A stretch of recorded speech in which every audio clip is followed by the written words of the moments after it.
semuanya.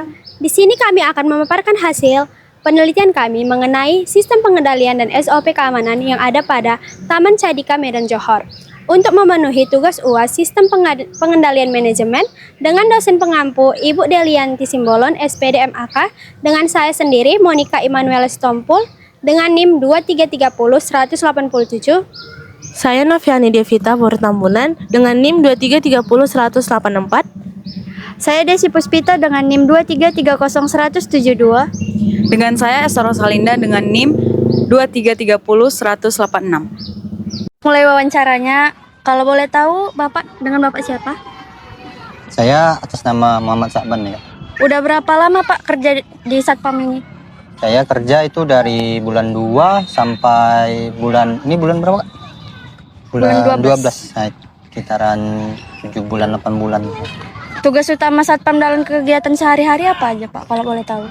Kita di sini kalau buat kegiatan Satpam kebanyakan sih mantau-mantau pengunjung yang masuk keluar dari Taman Cadika itu Kak, supaya semua aman, terkendali, mantau semua inventaris semua yang ada di sini. Kan banyak tuh, luas di sini Kak, sekitaran 26 hektar kalau nggak salah. Untuk SOP-nya apakah di tempat ini ada SOP kerja?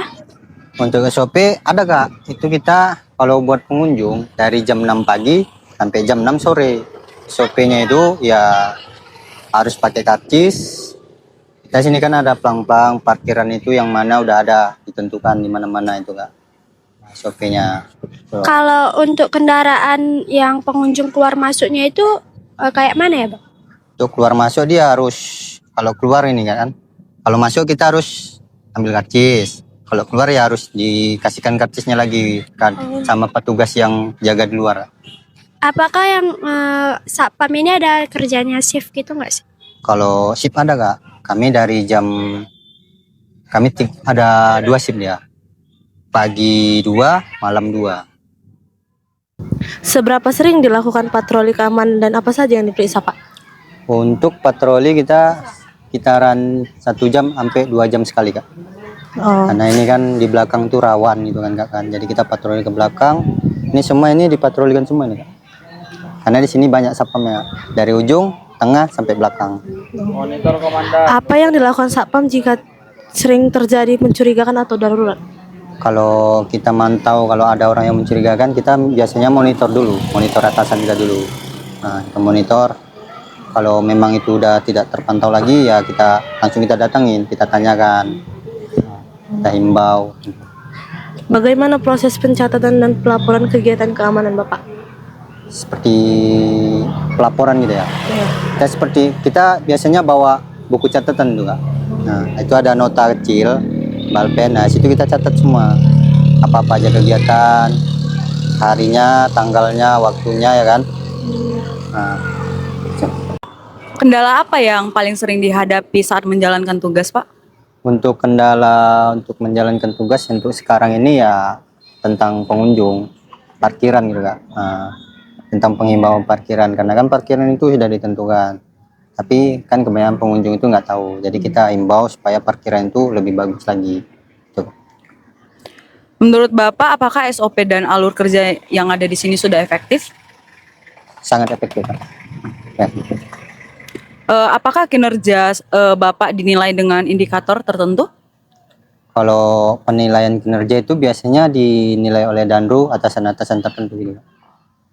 Berdasarkan hasil penelitian yang telah kami lakukan di Taman Cadika Johor, sistem keamanan telah memiliki SOP yang efektif dan menerapkan sistem kerja 2 shift, yaitu shift pagi dan shift malam.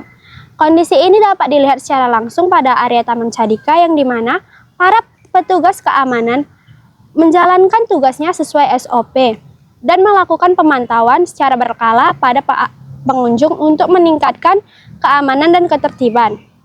Namun ada pun permasalahan yang muncul yaitu pada area pengelolaan parkir, yang dimana area ini belum memiliki pengelolaan secara rapi, sehingga menyulitkan para petugas keamanan dalam memantau kendaraan yang keluar dan masuk. Selain masalah parkir yang belum tertata dengan baik, ada pun pencatatan laporan keamanan dan parkir yang dilakukan secara manual yang belum menggunakan format pencatatan yang jelas. Di sini para petugas Satpam hanya mencatat seadanya saja, sehingga ketika ada kendaraan yang masuk dan keluar tidak diketahui datanya. Akibatnya, ketika terjadi kehilangan kendaraan, sulit untuk dilakukan pencarian dikarenakan datanya tidak lengkap. Penilaian kinerja petugas keamanan masih bergantung pada penilaian atasan atau belum didukung oleh indikator yang jelas. Hal ini membuat penilaian menjadi cenderung subjektif. Akibatnya, kinerja pengamanan terutama dalam sistem pengelolaan parkiran dan pencatatan kendaraan itu sulit diukur secara objektif. Kondisi ini menyebabkan efektivitas sistem keamanan ini belum dapat diukur secara pasti karena tidak dapat didasarkan pada data. Baik, dari hasil temuan tadi kami merekomendasikan sebuah sistem pengendalian yang baru yang lebih terukur. Yang pertama ada penataan zonasi untuk physical control-nya, yaitu membuat marka parkir yang jelas dan membagi area khusus seperti zona untuk karyawan, zona tamu, serta zona mobil atau motor yang tujuannya agar alur masuk keluar lebih rapi dan lebih mudah diawasi oleh petugas keamanan. Yang kedua ada sistem log digital atau digital entry, yaitu mengganti pencatatan manual ke pencatatan berbasis sistem aplikasi atau spreadsheet yang terintegrasi. Untuk kendaraan yang masuk dicatat jam masuknya serta plat motornya agar data lebih kuat dan permanen. Yang ketiga ada sistem penilaian berbasis data atau KPI objektif. Penilaian kinerja tidak lagi berdasarkan penilaian atasan, tapi berdasarkan dari sistem yang misalnya kedisiplinan petugas dalam mengisi log digital, kecepatan merespon tamu, serta menjaga kerapian area yang mereka jaga. Jadi kesimpulannya pada kasus kali ini, meskipun SOP keamanan sudah berjalan, tetapi masih ada celah besar pada tata kelola parkir dan pencatatan yang dilakukan masih manual. Kedepannya kita perlu melakukan digitalisasi data dan penataan ulang parkir area. Dengan begitu penilaian kinerja tidak lagi berdasarkan subjektif, tetapi berdasarkan data yang akurat.